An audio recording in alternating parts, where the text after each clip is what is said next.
YSR Congress party 151 సీట్ల నుంచి రాయలసీమలో కూడా ఈ స్థాయిలో దెబ్బతింటానికి మీకు అనిపించిన కారణాలు ఏంటి? అందరూ చెప్పే కారణాలు కాకుండా దీనికి చాలా కారణాలు ఉన్నాయి. చేసిన మంచిని ప్రజలకు చెప్పుకోలేకపోవటం ఒక బలమైనటువంటి రీజన్.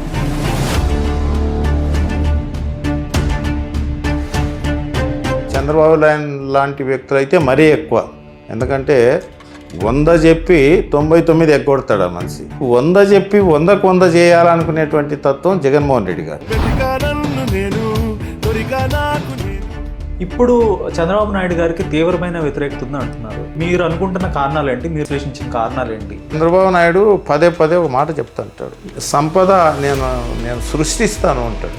సంపద సృష్టిస్తా, ఆదాయాన్ని పెంచుతా. సృష్టిస్తానే మనిషి 20 నెలలకే 3,50,000 కోట్లు అప్పులు చేయాల్సి వచ్చింది. దేనికి సృష్టిస్తాడంటే ఆయన ఆదాయం రాబట్టుకోవడం కొరకు సృష్టించుకుంటాడు.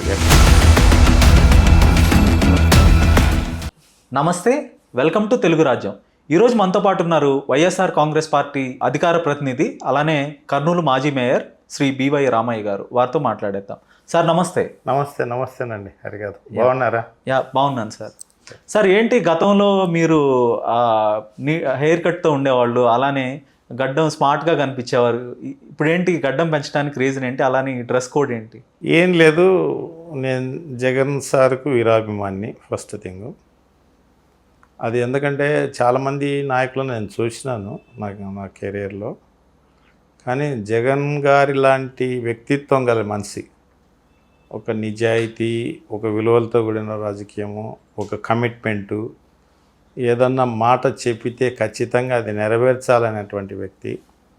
రాజకీయంలో ఈ క్వాలిటీస్ గల వాళ్ళు చాలా అరుదుగా ఉంటారు. సో అట్లా మన ఎలక్షన్స్ ఓడిపోయిన తర్వాత ఇంత మంచి వ్యక్తి నాకు ఎంపీగా అవకాశం ఇస్తే నేను ఓడిపోవాల్సి వచ్చా, పార్టీ ఓడిపోవాల్సి వచ్చింది. అందరం మళ్ళీ జగన్మోహన్ రెడ్డి గారు ఖచ్చితంగా ముఖ్యమంత్రి అవుతారు అన్నట్టుగానే ఊహించింటివి. ప్రజల ఎక్స్పెక్టేషన్స్ కూడా ఉండే.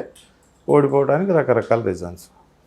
సో అంత మంచి వ్యక్తి మళ్ళీ ముఖ్యమంత్రిగా చూడలేకపోయినాం అనేటువంటి బాధ ఉండింది. సో దాన్ని ఇంకొక విషయం ఏంటంటే, జగన్మోహన్ రెడ్డి గారికి అంటే ఆత్మాహుతి దళం ఉంటారు వీరాభిమానులు, దీనిలో అట్లా ఆ దళంలో నేను కూడా ఒకరిని. ఆయన కొరకు ఏం చేయటానికైనా సిద్ధమే.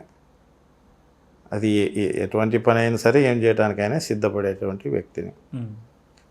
అందులో భాగంగా మళ్ళీ ఆయన ముఖ్యమంత్రి సీట్లో కూర్చునేంత వరకు నేను ఈ డ్రెస్తో తిరుగులాడాలా, హెయిర్ కటింగ్ లేకుండా అనేటువంటి ఒక సంకల్పం, ఒక సంకల్పంతో పార్టీ కొరకు పనిచేస్తున్నా.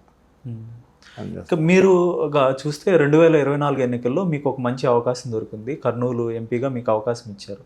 కానీ దురదృష్టవశాత్తు మీకైతే తొలి ప్రయత్నంలోనే మీకు ఒక భంగపాటు తప్పలేదు, ఓటమి చెందాల్సి వచ్చింది. రాష్ట్ర వ్యాప్తంగా కూడా అదే చూసాం మనం.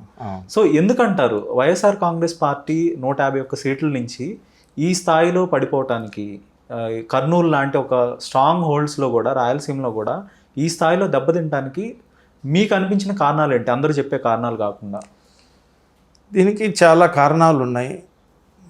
ఒకటి, చాలా గొప్ప పనులు చేశాడు. నవరత్నాల పేరు వినా చెప్పినటివే కాకుండా, మేనిఫెస్టోలో పెట్టినటివే కాకుండా పెట్టని ఎన్నో చేసినాడు. చాలామంది రాజకీయ నాయకులు మేనిఫెస్టోలో పెడతారు. చంద్రబాబు లాంటి వ్యక్తులు అయితే మరీ ఎక్కువ. ఎందుకంటే 100 చెప్పి 99 ఎగ్గొడతాడు ఆ మనిషి. ఈ మనిషి 100 చెప్పి 100కు 100 చేయాలనుకునేటువంటి తత్వం జగన్మోహన్ రెడ్డి గారిది. సో ఆ విషయంలో చేసినాడు. చేసి కూడా మేము చెప్పుకోలేకపోయినాం. అది ఒక బలమైన రీజను. చేసిన మంచిని ప్రజలకు చెప్పుకోలేకపోవటం ఒక బలమైనటువంటి రీజన్. సో రెండోది, ఈవీఎంలు అన్నట్టుగా రకరకాలుగా వినపడుతున్నాయి. సో అది ఎంతవరకు అనేది ఈ మధ్యకాలంలో పరకాల ప్రభాకర్ గారు ఇచ్చినటువంటి ఇది చూస్తే నిజమేనేమో అన్నట్టుగా అనిపిస్తుంది ఖచ్చితంగా. సో మూడోది ఏంటంటే, అమలుకు సాధ్యం కాని హామీలు ఇచ్చి, ఆ రోజున జగన్మోహన్ రెడ్డి గారు మాకు మేనిఫెస్టోను ఎలా చెప్పాడు, ఒక భగవద్గీతలాగా, ఒక ఖురాన్ లాగా ఒక బైబిల్ లాగా చూసుకోవాలి. ప్రతి ఆఫీస్ ముందర మనం ఏమైతే మేనిఫెస్టో హామీలు ఇచ్చినామో అవన్నీ అతికిచ్చేసి అవి ఎంతవరకు నెరవేరుస్తున్నాము, ఎన్ని మిగిలినాయి అనేది ఇట్లా ఎవ్రీడే దాని మీద ఉండే. సో అలా చేసినటువంటి వ్యక్తికి మళ్ళీ దానిలో మించి కొంత ఏమైతే చేయగలమో ఏది కూడా చెప్పినాక చేయాలనేటువంటి తత్వం జగన్మోహన్ రెడ్డి గారు. ఖచ్చితంగా ఏది సాధ్యమో అదే చెప్పుదాము, చెప్పింది చేసి తీరుదాం అనేది. కానీ చంద్రబాబు నాయుడు శక్తికి మించిన మన దీనికి బడ్జెట్కి మించినటువంటి హామీలు అమలు కానీ హామీలు ఇచ్చినాడు, అమలు చేయలేనటువంటి హామీలు ఇచ్చినాడు. ఇచ్చి ఇప్పుడు మన కనలేదు 2 ఏళ్ళు అయిపోయింది. రైతులకు రైతు బంధు ఎగ్గొట్టాడు, రైతు భరోసా ఎగ్గొట్టాడు, పెన్షన్లు 50 సంవత్సరాలు ఎస్సీ ఎస్టీ బీసీ మహిళలకు పెన్షన్లు ఎగ్గొట్టాడు. తర్వాత అమ్మాయిలకు 18 ఏళ్ళు దాటంగానే నెలకు 1500 అది ఎగ్గొట్టాడు. అంటే ఫీజు రియంబర్స్మెంట్ ఎగ్గొట్టాడు, ఆరోగ్యశ్రీ ఎగ్గొట్టాడు, తర్వాత నిరుద్యోగ భృతి ఎగ్గొట్టాడు. అంటే ఇట్లా చెప్పి ఎగ్గొట్టే వాళ్ళలో చంద్రబాబు నాయుడు ప్రథముడు అయితే, ఈయన చెప్పినట్టు తూచా తప్పకుండా చేయాలనుకునేటువంటి తత్వం ఒకటి. సో ఆ అబద్ధాల హామీలను ప్రజలు కూడా కొంత నమ్మినారు. మనిషి ఆశాజీవి, ఖచ్చితంగా ఏదైనా కానీ అంటే ఎక్కువ వస్తుందంటే వస్తుందేమో లేదు నిజంగానే అన్నట్టుగానే అట్లా కూడా నమ్మి కొంత నష్టపోయినాం మేము అనే మాట వాస్తవం. సో ఈ రీజన్స్ అన్నీ ఉన్నాయి. తర్వాత ఇంకొకటి ఏంటంటే వ్యవస్థలు కూడా 2,70,000 కోట్ల పైన బెనిఫిషియరీ ట్రాన్స్ఫర్ చేస్తే ఎక్కడ కూడా ₹1 అవినీతి అనేది లేకుండా సచివాలయ వ్యవస్థ తీసుకొచ్చినాడు, వాలంటరీ వ్యవస్థ తీసుకొచ్చినాడు, నాడు నేడు పైన స్కూళ్ళన్నీ డెవలప్ చేసినాడు, ఇంగ్లీష్ విద్యను తెచ్చినాడు. అదే ఇంగ్లీష్ విద్య చాలామంది అంటే ఎవరైతే గొప్పగా అని చెప్పుకుంటున్నారో వాళ్ళందరూ వద్దని చెప్పిన పరిస్థితి. ఇవాళ హైకోర్టు కూడా ఎందుకు వద్దు, ఇంగ్లీష్ లేకపోతే ఎట్లా ఎదుగుతారు అన్నట్టు కామెంట్ చేసింది. అంటే ఇట్లా ముందుగానే ఊహించి దట్టు ఆయన 2 సంవత్సరాల కరోనా పీరియడ్, ఆయన ఉన్న 5 సంవత్సరాల పీరియడ్లో 2 సంవత్సరాల కరోనా పీరియడ్, 2 సంవత్సరాల కరోనా పీరియడ్లో కూడా ఎక్కడ కూడా సంక్షేమాన్ని ఆగకుండా బ్రేక్ డౌన్ అనేది లేకుండా చేసినటువంటి వ్యక్తి జగన్మోహన్ రెడ్డి గారు. సో కాబట్టి ఆయన ఏం చేసినాడంటే మనం ఎక్కువ ఆయనకులాగా హామీలు ఇచ్చి మాట తప్పడం మంచి పద్ధతి కాదన్నట్టుగా లేకపోవటం చేస్తే చంద్రబాబు నాయుడు ఎన్నిసార్లైనా మోసం చేస్తాడని తెలిసినా మోసపోయినారు. ఇప్పుడు గ్రహించుకునేసరికి ఏతంగా ఎలక్షన్స్ వరకు ఆగక తప్పదు. ఆయన ముఖ్యమంత్రి అయిన దగ్గర నుంచి, చంద్రబాబు నాయుడు గారు తొలిసారి ముఖ్యమంత్రి అయిన దగ్గర నుంచి 1995, 99, 2004 వరకు ఆయన ముఖ్యమంత్రి చేశారు. ఆ సందర్భంలో కూడా అప్పుడు నాటి కాంగ్రెస్ నేతలు ఆయన మీద తీవ్రమైన విమర్శలు చేసేవాళ్ళు, ఇచ్చిన మాట నిలబెట్టుకోవాలని. అయినప్పటికీ 2004లో వైఎస్ఆర్ గారు బుల్డోజ్ చేసుకొని 9లో కూడా గెలిచారు. ఆ ప్రవాహాన్ని, ఈనాడు, ఆంధ్రజ్యోతి ప్రవాహాన్ని మొత్తాన్ని. తర్వాత 2014లో మళ్ళీ ఆయన నమ్మారు ప్రజలు, చాలా హామీలు ఇచ్చారు, మళ్ళీ అది చేయలేదు, 19లో ఓడిపోయారు. తిరిగి మళ్ళీ 2024లో గెలిచారు.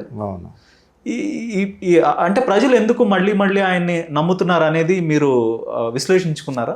అంటే ఇప్పుడు కూటమి జతగట్టడం ఒకటి, తర్వాత హామీలు మించి చేస్తాం అనేది.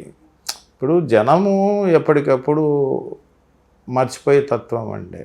సరే ఈసారైనా మనిషి మారి, ఇంత వయసు వచ్చింది, ఈ వయసులో అబద్ధాలు ఎందుకు చెప్తాలే, మరి ఈసారైనా అన్ని నెరవేరుస్తాడేమో అన్నట్టుగా నమ్మినారు. నమ్మి మళ్ళీ మోసపోయినారు. ఇంకా నమ్మటం అనేది అంటే ఇప్పుడు కంపేర్ ఒక నిజాయితీ పరునికి ఒక అవినీతి పరునికి ఏం జరగాల, ఏం తేడా ఉంటుంది అనేది చూసినారు. ఇప్పుడు జగన్మోహన్ రెడ్డి గారు ఎంత నిజాయితీగా చెప్పినటువంటి చేసినారు, వీళ్ళు చెప్పి ఏం చేయలేకపోయినారు అనేది కండ్లెదురుగా చూసినారు. ఇప్పుడు కంపారిజన్ వచ్చింది, అంతకుముందు లేదు, ఇప్పుడు వచ్చింది. కాబట్టి ఇప్పుడు దేశ చరిత్రలో ఇంత తొందరగా చెడ్డ పేరు తెచ్చుకునేటువంటి ప్రభుత్వం బహుశా ఏది ఉండదు.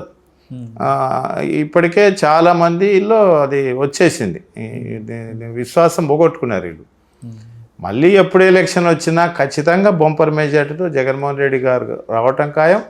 మళ్ళీ ఆయన ముఖ్యమంత్రిగా ఖచ్చితంగా ఈ రాష్ట్రాన్ని పరిపాలన చేస్తారు.